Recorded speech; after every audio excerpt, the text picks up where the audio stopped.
The following program, Know the Cause, is paid for by Mediatrition Incorporated. How are mothers ending up passing something, a fungus, to their child? Okay, let's go there right now. How in the world would fungus, capable of injuring human nerves, get into a mother's bloodstream? Well, look, melatonin fascinates me because melatonin is 3 billion years old. Melatonin is made in the mitochondria, and the mitochondria have been, according to science, making it for 3 billion years, and in 3 billion years, it is unchanged in structure or function. Thank you for joining me again in my kitchen as I bring you another Kaufman-approved recipe. And that's it. And you can use this as a side or toss it in your existing salad, and it is oh so very antifungal. So is that test, the mammogram, about 20% accurate in older women? The longer I live, the more I see that what was once standard and accepted as gospel in medicine is beginning to deteriorate. For the past 45 years, I have dedicated my life and my whole career to finding the root cause of disease. And I now know with certainty that we must play a role in our own health care. I'm a self-care advocate, and you know what? Every time you change your diet for the better, exercise, or swallow a nutritional supplement, so are you. Now welcome to Know the Cause.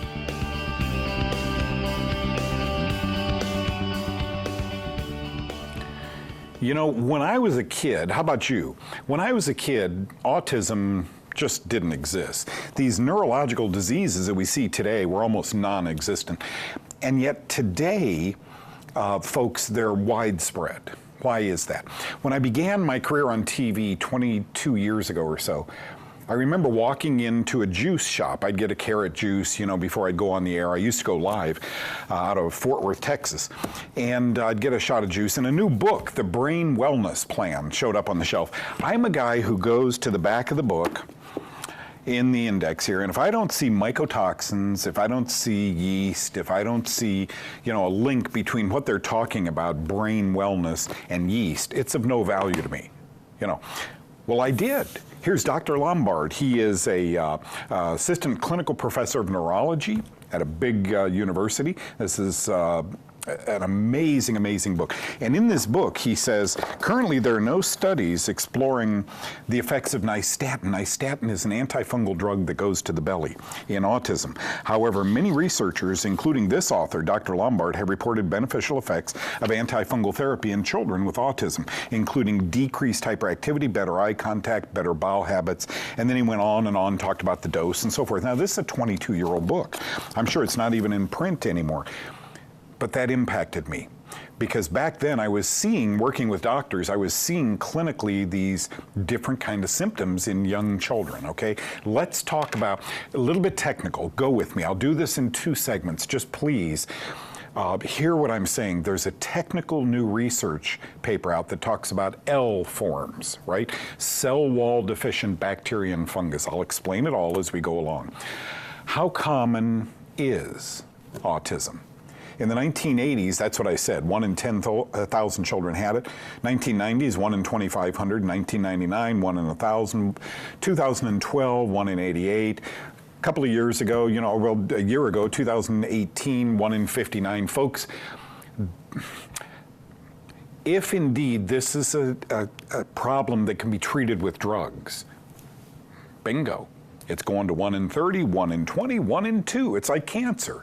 More and more people have it. They're identifying it because the drug companies are teaching doctors what to prescribe medications for, okay? Autism, this is what Scientific Reports said. Autism belongs to a group of neurodevelopmental disorders which are diagnosed mainly during early childhood, okay? Despite intense research, work concerning the pathogenesis, the cause of autism, the factors causing or influencing this state remain unclear. ... We don't know, but take this drug. ... We don't know, but take this drug. That one didn't work, try this one. What's its etiology? They say we don't know. They don't have to know. As long as we've got a prescription pad that can erase autistic symptoms for a few hours at a time, and folks, if they did it and worked toward a cure, I'd be happy. All these things do is erase symptoms for a few hours at a time. And our brightest and best, I've always felt the doctors were handcuffed. These are smart people. They're handcuffed to begin asking the mom the right questions. Okay, we'll get to that. Let's look at the new research paper. New research paper finds fragments of fungus and or bacteria in the blood of birth mothers and children, or their children, with autism. I don't even know if dysbiotic microbiota in autistic children and their mothers. Persistence of fungal and bacterial wall-deficient L-form variants in blood, okay? So the next graphic is going to better decipher that for you. 50 years ago, in 1969, scientists noticed that cell wall deficient L forms, but their role in diseases wasn't clearly understood. This was the original paper. Aberrant forms of bacteria and fungi found not in the gut, not in the tissue, but in the blood or cerebrospinal fluid. These are pieces or fragments of bacteria and fungi found circulating in the blood. Okay, there was an operative sentence in this paper. It's what I want you to see before we go to a break. Remarkably, the unifying finding for autistic children and their mothers was the presence in blood of these fragments of Philentomus fungus. It seems as though mother is passing fungal fragments onto her child, who then becomes autistic. Are you like me? Are you scratching your head? Just the other day, they found fungus in pancreatic cancer cells. Now we're finding it in autism. What is the relevance? Don't go away. I'll tell you how mom seems to get those fragments. I'll be right back.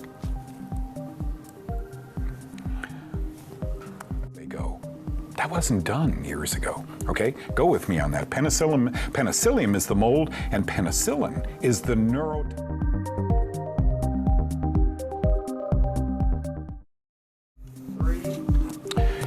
Hey friends, thank you for sticking with me. This is a little technical, but here's the bottom line. 50 years ago, scientists found fragments of fungus in blood. We don't know what that means.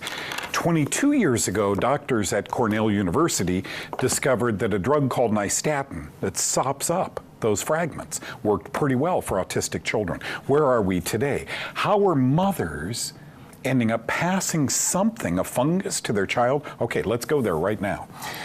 How in the world would fungus, capable of injuring human nerves, get into a mother's bloodstream? It was first decided that penicillin was neurotoxic in 1945. By the way, pregnant mothers more and more and more are going on antibiotics.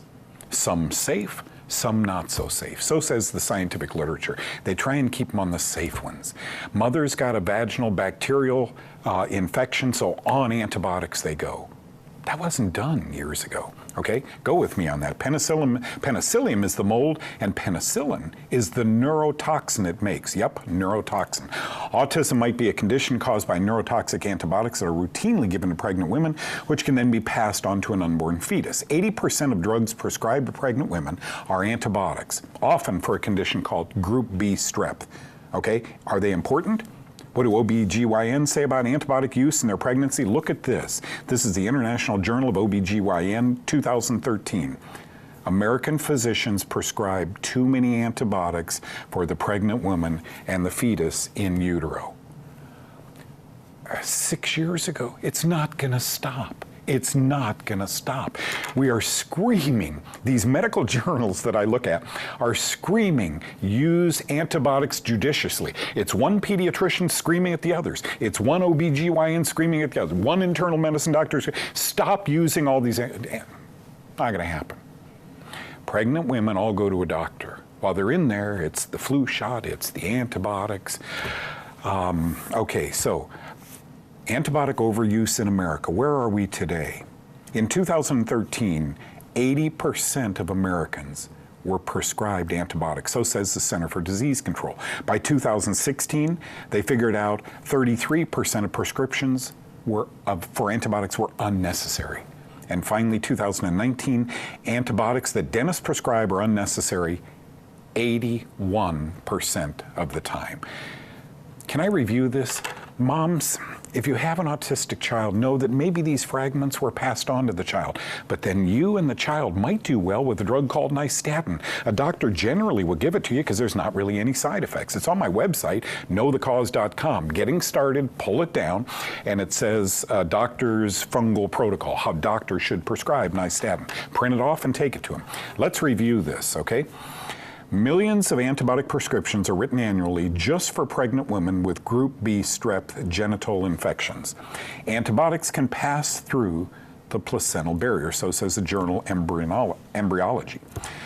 Number 3, only about half of 1% of women found to have this group B strep bacteria in their genital areas at 35 to 37 weeks into their pregnancies will go on to deliver a baby who becomes ill from group B strep, 0.5 to 1%, so millions of women get them.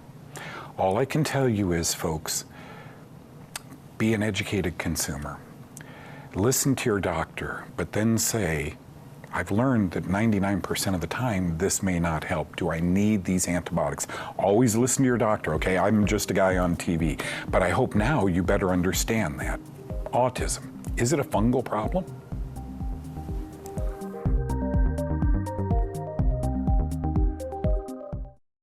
Hi everybody, Erin with Eat, Pray, Get Well. Thank you for joining me again in my kitchen as I bring you another Kaufman approved recipe. I have to say, this apple cider cucumber recipe really did surprise me. A good friend of mine who is a chef had me over for lunch recently, and she prepared this for me, and I was very skeptical. I did not think this was going to taste good, but it did. So I want to share it with you today. And I'm just cutting up 1 large cucumber, and then I'm going to add apple cider vinegar. And as you know, it's the only vinegar allowed on the Kaufman diet. And I'm gonna just make sure they're well saturated. And then I'm gonna add a blend of salt, pepper, and garlic salt, as well as 1 teaspoon of xylitol. And that's it. And you can use this as a side or toss it in your existing salad, and it is oh so very antifungal. Well, thanks so much for watching. I'm Erin for Know the Cause.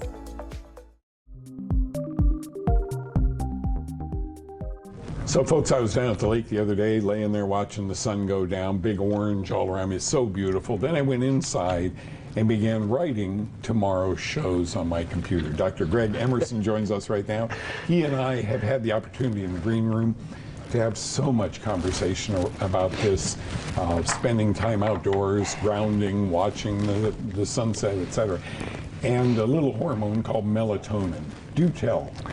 Well, look, melatonin fascinates me because melatonin is 3 billion years old. Melatonin is made in the mitochondria, and the mitochondria have been, according to science, making it for 3 billion years. And in 3 billion years, it is unchanged in structure or function. It's like we've made something so perfect that 3 billion years later we don't need to change it at all, which I find really fascinating, particularly in terms of whether or not that was an accident or not, because it seems too good to be an accident. The thing about melatonin is we all know it puts you to sleep, but it's also critical in cancer treatment now as well, because we've discussed previously how cancer cells use the Warburg effect to change their metabolism. Mm-hmm. And they do that by stopping pyruvate going into the cell to then provide the electrons to the electron transport in the mitochondria.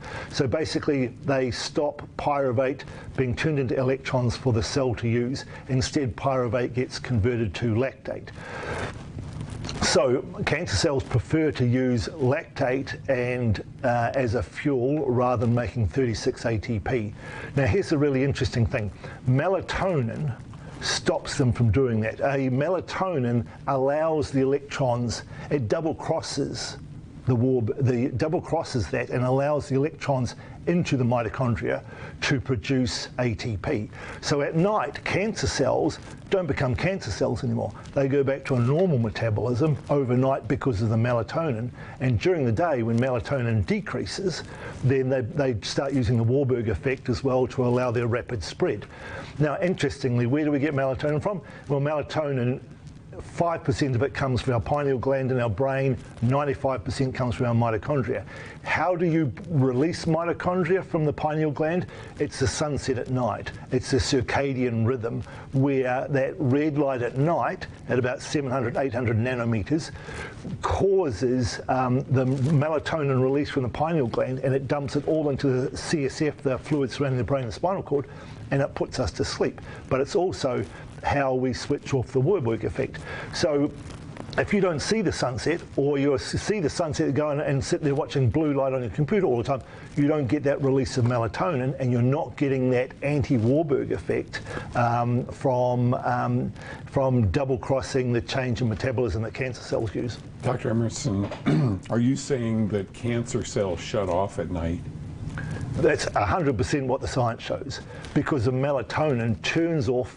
Well, they revert to the normal form of metabolism, which they don't like. So they're still cancer cells, but they're now, you're putting the wrong fuel into your car, and it's just not working anymore. So if you want to weaken cancer cells and make them more susceptible, because you put the wrong fuel in your car and it's not running as well, then that's what melatonin does. It's interesting that we're taught EMFs. Don't hold your cell phone, don't look at the computer and so forth, especially if you have cancer. And now it's all making sense based on this melatonin. One of the properties, by the way, of melatonin is that of an antifungal. So the whole thing, when you were telling me in the green room here all about this, I'm such a student of yours. I mean, you hadn't been out here for what, 9 years? 9 years. And then I picked you up at the hotel this morning, and I can't get enough. I mean, you study and study and study. Enjoy emergency room work? Do you? Yes, I still enjoy emergency room work because you can make a huge difference to people. And emergency medicine is good medicine. If you're in a car accident and your femur's broken, sticking out right angles, it's not time for melatonin. It's time for me to give you some anesthetic and straighten your leg and put in a cast. So it's still really good medicine. Yeah, it's your life has.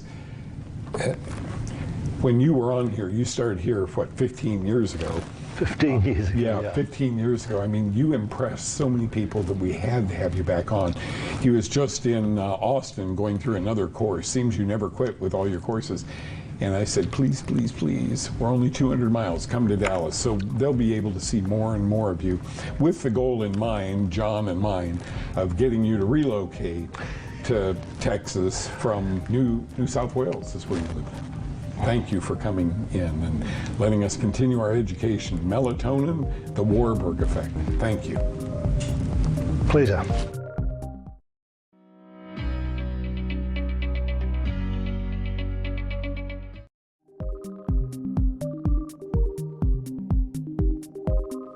Early cancer detection. One of the tests done is a PSA test men have for prostate cancer. You know my take on that.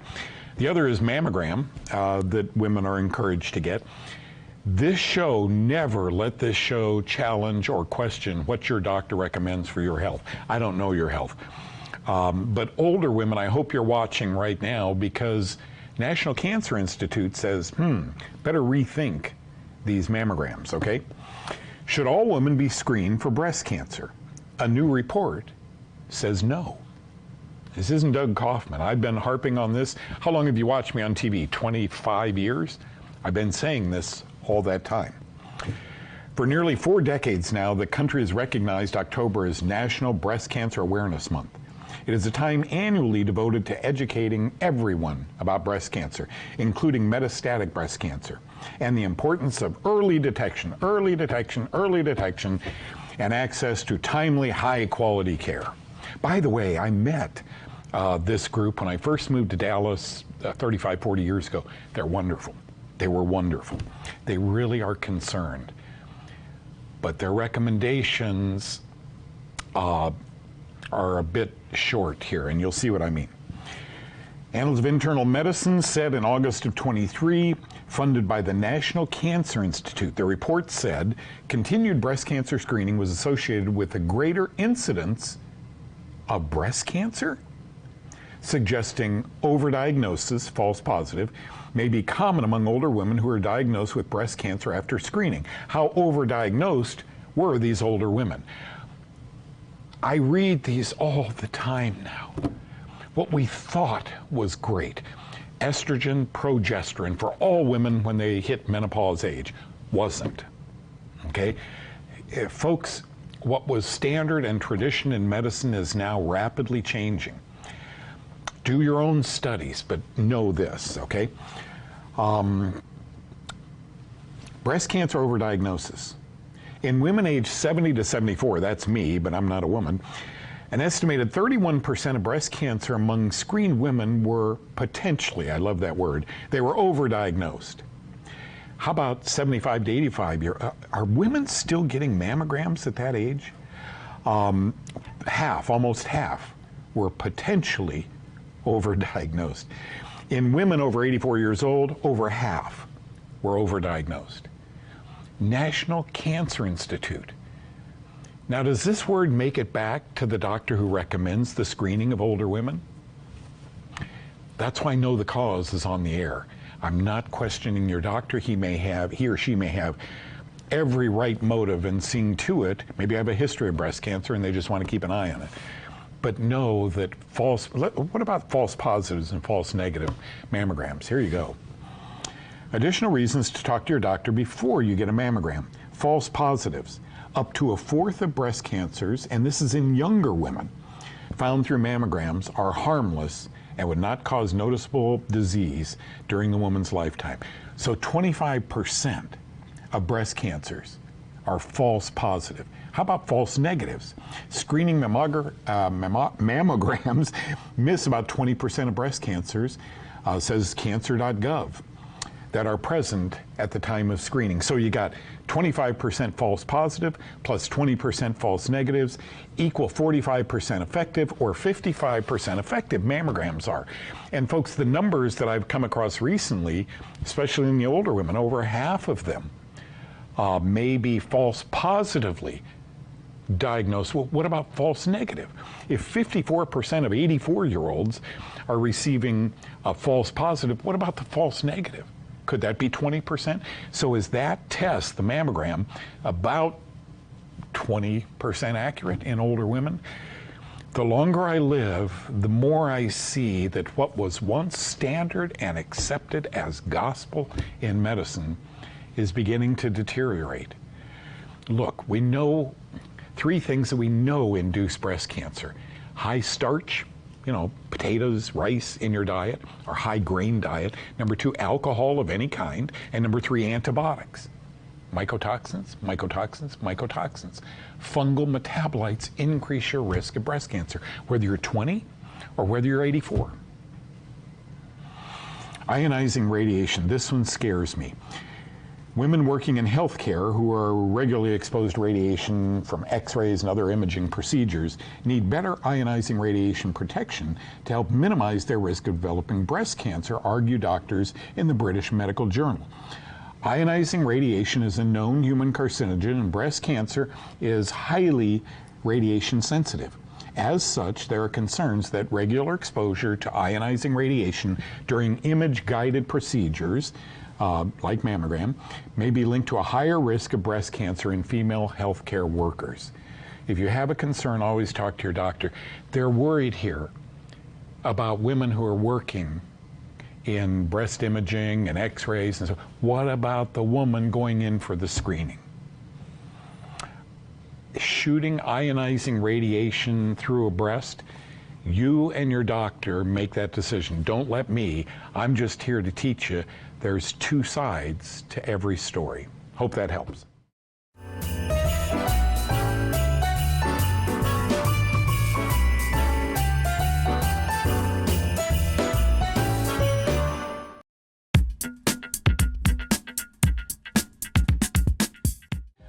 Like mammogram, may be linked to a higher risk of breast cancer in female healthcare workers. If you have a concern, always talk to your doctor.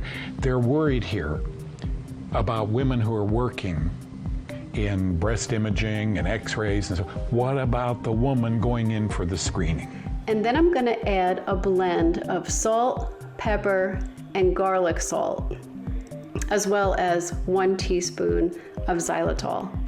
So at night, cancer cells don't become cancer cells anymore. They go back to a normal metabolism overnight because of the melatonin, and during the day when melatonin decreases, then they start using the Warburg effect as well to allow their rapid spread.